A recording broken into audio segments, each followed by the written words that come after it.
हाय, good morning students. आज हम class 8 में पार्ट 5 हमारा पर्यावरण के पाठ को पढ़ेंगे और समझेंगे। ठीक है ना।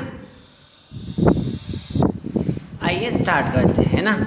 मनुष्य का प्रकृति से सीधा संबंध है। सभ्यता के आरंभ से ही मनुष्य प्रकृति पर निर्भर रहा है ना। हमारे पूर्वजों ने पेड़ पौधे को सदैव प्राणी जगत के समान सजीव एवं सचेतन माना है और उनकी महत्ता को मानव जीवन में स्वीकार किया है। उन्होंने प्रकृति की विविधताओं को न केवल सहारा अपितु अपने जीवन का अभिन्न अंग स्वीकारते हुए उनकी आराधना भी की। बहते झरने और हरे भरे वृक्षों की संगीतमयी सुमधुर ध्वनि को अनुभव कर प्रकृति के सुख दुख से अपना सामंजस्य स्थापित किया है। प्रारंभ से ही प्रकृति के रम्य दृश्य मानव के लिए प्रेरणा स्रोत बने। फलस्वरूप प्रकृति और मानव एक दूसरे के प्रेरक बन चिरकाल के लिए सहचर बने, है ना। पेड़ पौधों के बिना जीवन संभव नहीं है ना। प्रकृति में पेड़ पौधों का होना आवश्यक है। फलस्वरूप प्रकृति और मानव एक दूसरे के क्या है, पूरक है ना। भारतीय संस्कृति की प्रकृति से गुण संबंध रहा है। गुण संबंध मतलब गहरा संबंध रहा है। हमारे पौराणिक ग्रंथों में प्रकृति के विभिन्न तत्वों की पूजा का वर्णन मिलता है तथा वृक्ष लगाना पुण्य का कार्य माना जाता है। वृक्ष लगाना का कैसा कार्य माना गया है, पुण्य का कार्य, है ना। आज भी हमारे देश में तुलसी, पीपल, बरगद आदि की आराधना की जाती है। आराधना मीन्स पूजा की जाती है। कौन कौन से वृक्षों की? तुलसी और पीपल और बरगद के पेड़ की। वृक्ष प्रकृति की सुंदर और अमूल्य भेंट है। उनके प्रति आदर का भाव रखना का मूल कारण यही था। अति प्राचीन काल में भारतीय ऋषि मुनियों ने इस तथ्य को जान लिया था कि वृक्षों के अभाव में मानव अस्तित्व की कल्पना नहीं की जा सकती। ऋषि मुनियों ने क्या किया था? इस तथ्य को जान लिया था कि वृक्षों के अभाव में मानव का अस्तित्व कल्पना तक नहीं की जा सकती है, यानी वृक्षों का होना अति महत्वपूर्ण है। यही कारण है कि घर के आंगन में तुलसी, नीम, जामुन, आंवला आदि वृक्ष लगाए जाते हैं। देवालय मतलब मंदिरों में बरगद, पीपल, बेल, आम, केले आदि के वृक्ष लगाए जाते हैं। हमारे घर के आंगन में तुलसी, नीम का पेड़ होता है कि नहीं होता है? जल चढ़ाते हैं हम, सुबह दिया बत्ती करते हैं और भगवान के मंदिरों में बरगद, पीपल, बेल, आम के आदि के वृक्ष लगाए जाते हैं। धार्मिक अनुष्ठानों में सदा से ही आम, अशोक, केले आदि के पत्तों का प्रयोग किया जा रहा है ना। किया जाता है जब हमारे घर में पूजा होती है, सत्यनारायण भगवान की पूजा होती है, तो आम, अशोक के और केले आदि के पत्तों का प्रयोग किया जाता है। संभवतः धर्म से वृक्षों का संबंध जोड़कर वृक्षों को सुरक्षित रखना ही इसका प्रमुख उद्देश्य रहा है।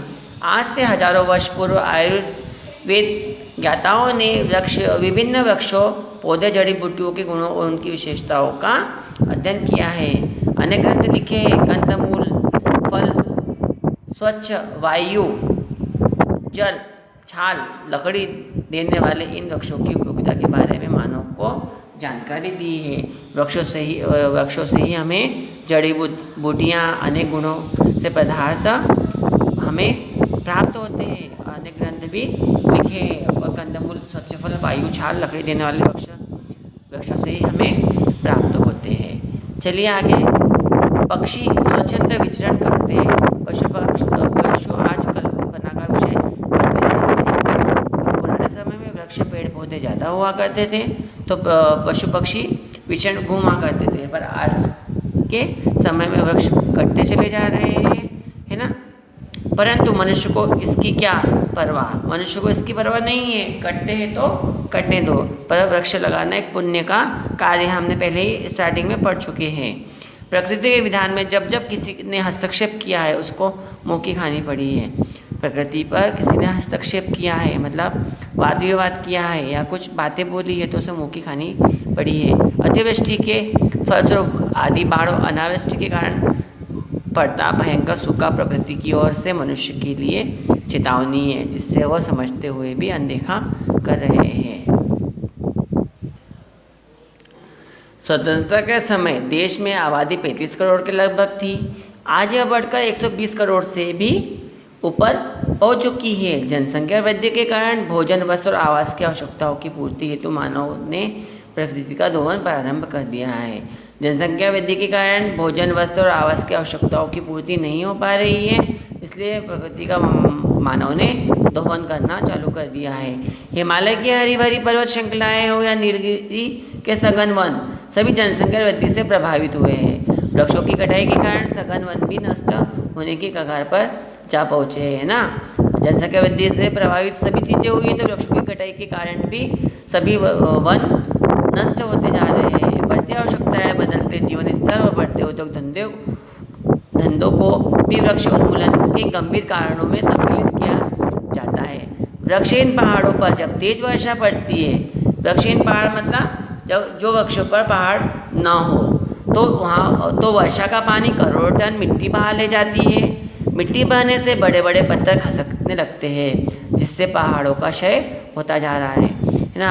तेज वर्षा होती है, पेड़ से क्या होता है, मिट्टी का रुकाव रुक जाता है, पर पेड़ कटने से क्या बता रहा है, करोड़ों टन पानी मिट्टी बहा ले जाती है और बड़े बड़े पत्थर सरकने लगते हैं, जिससे पहाड़ों का क्षय होता चला जा रहा है। इस मिट्टी के कारण नदियों के जलस्तर में वृद्धि हो जाती है तथा विनाशकारी बाढ़ें आने लगती है। ये बाढ़ खून पसीने से सींची गई फसलों को बर्बाद कर देती है। कई बार तो गाँव के गाँव इसकी चपेट में आ जाते हैं।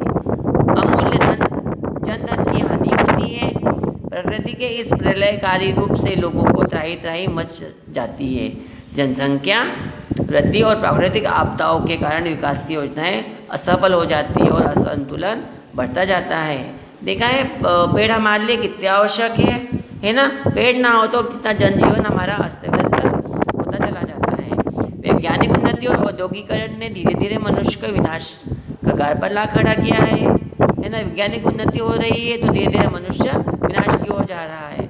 भूमि, जल, वायु एवं ध्वनि प्रदूषण की चर्चा चौओर हो रही है। भूमि प्रदूषण, जल प्रदूषण, वायु प्रदूषण और ध्वनि प्रदूषण की चर्चा चारों ओर हो रही है। असंख्य कल कारखाने जहाँ एक और वातावरण को प्रदूषित करने की ओर में लगे हैं, वही अनेक देश अणु परमाणु परीक्षण और बम निर्माण में जुटे हैं। गत वर्षों में कुवैत और इराक ने युद्ध के दौरान दूषित सागर में असंख्य जल जंतुओं की मौत, चेकोस्लोवाकिया तथा अमेरिका में हुई तेजाबी वर्षा, ये सब प्रकृति के प्रति मानव की उदासीनता के सजीव उदाहरण हैं। गत पश्चात वर्षों से विश्व में जिन देशों से जंगलों का सफाया हुआ है, उसी तेजी से यदि वृक्षारोपण का कार्य भी हुआ तो स्थिति इतनी भयानक नहीं होती। एक और जहाँ काष्ठकला के प्रति बढ़ते मोह की पूर्ति हेतु भी सघन वनों में दर्शन दुर्लभ हो गए हैं, वहीं दूसरी ओर आधुनिक विज्ञान की देन प्लास्टिक से प्रकृति को भयंकर खतरा उत्पन्न हो गया है ना। अभी आपने बीच में देखा ही होगा कि प्लास्टिक का उपयोग करने न करें, इसका अभियान चलाया गया था, है ना। अब उसके बारे में हम आगे देखते हैं। साधारण कूड़ा कचरा समय के साथ साथ सड़क मिट्टी में मिल जाता है ना, साधारण कचरा। परंतु जो प्लास्टिक की थैलियाँ और बोतलें वर्षों तक जो की तो ही मिट्टी में पड़ी रहती है, ऐसा कचरा हमारी धरती के लिए अत्यंत हानिकारक होता है, क्योंकि प्लास्टिक की चीज़ें घुलनशील नहीं होती है, जिससे हमें हानिकारक हमारे जीवन पर प्रभाव पड़ता है। इससे धरती अनुपजाऊ होती जाती है ना। किसके कारण? प्लास्टिक के कारण हमारी धरती अनुपजाऊ होती जा रही है। भूमि प्रदूषण के इस आधुनिक कारक की ओर से मनुष्य की आंखें अभी तक बंद है। वनों का नाश होने से सबसे ज़्यादा प्रभावित वहाँ रहने वाले पशु पक्षी होते हैं। इनकी संख्या में लगातार कमी हो रही है। इन प्राणियों की अनेक प्रजातियाँ विलुप्त हो चुकी है और अनेक समाप्त होने के कगार पर है। घने जंगलों में बाघ, शेर, हाथी, गेंडे, चीते, हिरण आदि असंख्य पशु पलते एवं बढ़ते हैं। इन आकर्षक रंग रूप वाले जीवों का आश्रय स्थल तथा प्राकृतिक वातावरण दोनों ही मनुष्य ने छीन ली है, क्योंकि प्रकृति वनों से छिन्न होती चली जा रही है। यह विचारणीय है कि आज के हजारों वर्ष पूर्व जब जनसंख्या सीमित रही होंगी, तब धरती का जीवन कितना शांत, सुरमय और रमणीक रहा होगा। इन जानवरों की सुरक्षा हेतु अब मानव जागरूकता को बढ़ावा दिया जा रहा है। आज से सहस्रों वर्ष पूर्व प्रकृति ने अपने स्वाभाविक रूप में थी। आज से हजारों वर्ष पूर्व प्रकृति अपने वास्तविक रूप में थी, क्योंकि जब पेड़ पौधे हुआ करते थे, है ना, पेड़ पौधे, शाकाहारी पशु, हिंसक पशु और मनुष्य का अनुपात बिल्कुल ठीक था। मनुष्य पूर्णतः जंगलों पर आश्रित था। जो मनुष्य था पुराने समय में किस पर आश्रित था? जंगलों पर आश्रित था। पेड़ पौधे और वनस्पतियों की संख्या तो नियंत्रित करने के लिए शाकाहारी पशु थे, जो उनकी संख्या मांसाहारी पशुओं में नियंत्रित थी। प्रकृति को स्वच्छ बनाए रखने के लिए अनेक पशु पक्षी थे, जिनकी भोजन संबंधी आदतें स्वयं प्रकृति की स्वच्छता के लिए वरदान थी। इस प्रकार शुद्धिकरण की प्रक्रिया भी समय की संपन्न होती रहती थी। पेड़ पौधे सदा से ही मनुष्य के सहायक मित्रों की तरह व्यवहार करते आए हैं। वे हमें कार्बन डाइऑक्साइड के बदले ऑक्सीजन देते हैं। यह प्रकृति निरंतर स्वयं की घटित होती रहती है। पेड़ पौधों की पत्तियां में स्थित बारीक छिद्रों द्वारा गैसों का विनिमय होता है तथा इन्हीं की मदद से वातावरण में मौजूद कार्बन डाइऑक्साइड गैस ऑक्सीजन में बदलती रहती है। पेड़ पौधे और बाग बगीचे धरती के फेफड़े कहे जाते हैं। जब ये फेफड़े नहीं होंगे तो न केवल धरती प्रदूषित होंगी, बल्कि आने वाले समय में उनके अस्तित्व पर ही एक प्रश्न चिन्ह लग जाएगा। यह बढ़ता असंतुलन मानव जाति के लिए प्राणघातक सिद्ध होगा। अतः चिंता का विषय है। प्रदूषण की लगातार बढ़ती मात्रा ने धरती को सुरक्षित कवच ओजोन की परतों को भी भयंकर हानि पहुंचाई है। देखिए प्रकृति पर जो वृक्षों का होना कितना महत्वपूर्ण है, यहाँ पर इस बातों को बताया गया है। ओजोन की यह परत सूर्य से आ रही खतरनाक पराबैंगनी किरणों से हमारा बचाव करती है, परंतु पिछले समय में इनकी परत पतली हो गई है तथा इसमें छिद्र हो गया है, जिसे ओजोन होल में के नाम से पुकारा जा रहा है। इसी कारण मौसमी प्रणाली में परिवर्तन देखे जा रहे हैं, परंतु यह निश्चय तौर पर कहा जा सकता है कि इस प्राकृतिक विपत्ता को स्वयं मनुष्य ने ही निमंत्रण दिया है। मनुष्य अगर पेड़ नहीं काटता तो ये सब चीज़ें प्रभावित, जनजीवन हमारा प्रभावित नहीं होता है। विभिन्न प्रकार की हानिकारक जैसे उत्सर्जन से धरती का तापमान बढ़ता जा रहा है। इसे ग्लोबल वार्मिंग नाम दिया गया है। अपने संभावित दुष्परिणामों की वजह से वैज्ञानिक भी इससे पार पाने की विकल्पों को खोजने में जुट गए हैं। तमाम राष्ट्रीय अंतर्राष्ट्रीय विज्ञान संगठनों में एक स्वयं में उन गतिविधियों पर लगाम लगाने को कहा है जो प्रदूषण उत्सर्जन के लिए जिम्मेदार हैं। इसके अतिरिक्त ऐसे उपायों पर भी विचार हो रहा है जिनकी मदद से सूरज की आंच को भी धीमा किया जा सके। शहर हो या गांव, आज मनुष्य का जीवन यांत्रिक बन गया है। शहर का व्यक्ति हो या गांव का व्यक्ति हो, उसका जीवन कैसा बन रहा है? यंत्र की सहायता से चलने वाला। सभी कंप्यूटर, मोबाइल फोन यूज़ करते हैं कि नहीं करते हैं? प्रकृति के प्रति वह अपने उत्तरदायित्वों को भुलाता जा रहा है। शहरी जीवन में कृत्रिम दुनिया खड़ी कर उसने प्रकृति को स्वयं के मध्य एक दीवार खड़ी कर दी है। आज सैकड़ों नदियाँ पूरे वर्ष नहीं बहती। अनेक नदियों ने अपना रुख बदल लिए और प्रदूषित वातावरण ने हृदय, फेफड़ों और त्वचा संबंधी अनेक रोगों को जन्म दिया है। मनुष्य ही नहीं, पेड़ पौधों के विकास पर भी इनका दुष्प्रभाव साफ दिखाई देता है। अधिक प्रदूषित क्षेत्रों के पौधे कमजोर, रोगग्रस्त और अविकसित से दिखाई देते हैं। अपने हाथों प्रकृति का संतुलन बिगाड़कर अब मानव को अपनी भूल का एहसास हो रहा है। वो अपने सुख दुख के लिए प्रकृति का साथ चाहता है। बदलती जलवायु, सूखे जंगलों, बंजर होती धरती और सूखी नदियों को देख उसका हृदय व्याकुल हो गया है। इसलिए वह पर्यावरण के प्रति सजग हो उठा है। उसने अपने घरों के आसपास बगीचे लगाने आरंभ कर दिए। शहर हो या गांव, जगह जगह छोटी छोटी नर्सरियां खुल रही है, जहां पेड़ पौधों को लेकर वह अपने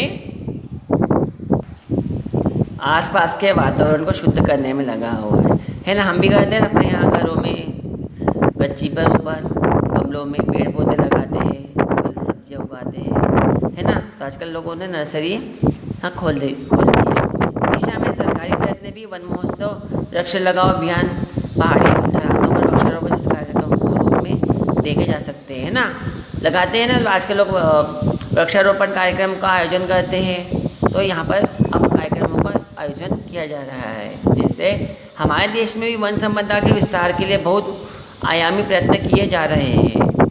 अनेक राज्यों तथा केंद्र शासित प्रदेशों में वन विकास निगम स्थापित किए गए हैं। प्रत्येक राज्य में जीव जंतु और वृक्षों की प्रजातियों के संरक्षण के लिए राष्ट्रीय उद्यान एवं अभ्यारण्यों की स्थापना की जा रही है। नगरों में स्थान स्थान पर हरित पट्टियाँ बनाई जा रही है, उसमें तरह तरह के वृक्ष रोपे जा रहे हैं ताकि प्रदूषण पर नियंत्रण हो सके, धरती का जल स्तर बढ़े और मौसम चक्र अपने सामान्य रूप में आ सके। वैज्ञानिक विभिन्न औषधीयों गुणों से युक्त वृक्षों के विषय में अध्ययन कर रहे हैं और उनके परीक्षण कार्यों में जुटे हैं। वृक्षों के संरक्षण के लिए स्पष्ट कानून बनाए गए हैं। तर वृक्ष काटने वालों के लिए दंड का प्रावधान है। वृक्ष काटने वालों के लिए भी प्रावधान है, उन्हें दंड मिलता है। वर्तमान परिस्थितियों को देखते हुए इस प्रकार के अभियानों को जल जीवन से जोड़ना नितांत आवश्यक है। सुंदरलाल बहुगुणा का चिपको आंदोलन भी इस दिशा में उत्कृष्ट प्रयास रहा है। धरती को हरा भरा देखने की कल्पना को साकार बनाने में युवा पीढ़ी ने विशेष योगदान की आवश्यकता है। विद्यार्थियों को वृक्षारोपण अभियान में चढ़ बढ़कर हिस्सा लेना चाहिए। प्रत्येक व्यक्ति जन्म दिवस पर यदि हर व्यक्ति एक वृक्ष लगाए तो कल्पना करें कि हमारा देश कितना हरा भरा और स्वच्छ वातावरण से युक्त हो जाएगा। प्रत्येक विद्यार्थी को समझ लेना चाहिए कि वृक्ष लगाना, उसकी देखभाल करना वृक्ष के प्रति उपकार नहीं अपितु स्वयं एवं आने वाली पीढ़ी के संरक्षण की दिशा में एक स्वस्थ कदम है। विश्व के अधिकतर देशों में अनेक उत्सव पेड़ों से जुड़े हैं। ठीक उसी प्रकार जिस प्रकार भारत में कई पर्वों का संबंध फसल बोने और काटने से है। इसराइल में तू भी शिवे नामक पर्व पर सब बच्चे मिलकर जगह जगह पौधे लगाते हैं। यहाँ वर्षा से संतान उत्पत्ति के अवसर पर वृक्षारोपण की परंपरा है। इसकी देखभाल की जिम्मेदारी बाद में संतान पर होती है। इंग्लैंड में डे के अवसर पर गाँव में सामूहिक रूप से वृक्षारोपण किया जाता है तथा दावतें होती है। कहते हैं रोमन लोग जब यहाँ आए तब से इस पर्व की शुरुआत हुई है। इस प्रकार के त्योहारों की वृक्षारोपण की दिशा में एक स्वस्थ परिपाटी बनाते हैं। वर्तमान पीढ़ी यदि पेड़ पौधों से अपने संबंध और महत्व को भली भांति समझने लगे तो पर्यावरण को स्वच्छ और संतुलित बनाया जा सकता है। हाँ, अपना जन्मदिन हो या अवसर हो तो एक वृक्ष जरूर लगाना चाहिए और पेड़ों से ही हमें ऑक्सीजन प्राप्त होती है, शुद्ध वायु प्राप्त होती है। ठीक है ना। अब इसमें हमने आपको पार्ट 5 में बता ही दिया है आपको कि पेड़ों का हमारे जीवन में कितना महत्व है। ठीक है। Okay students, bye.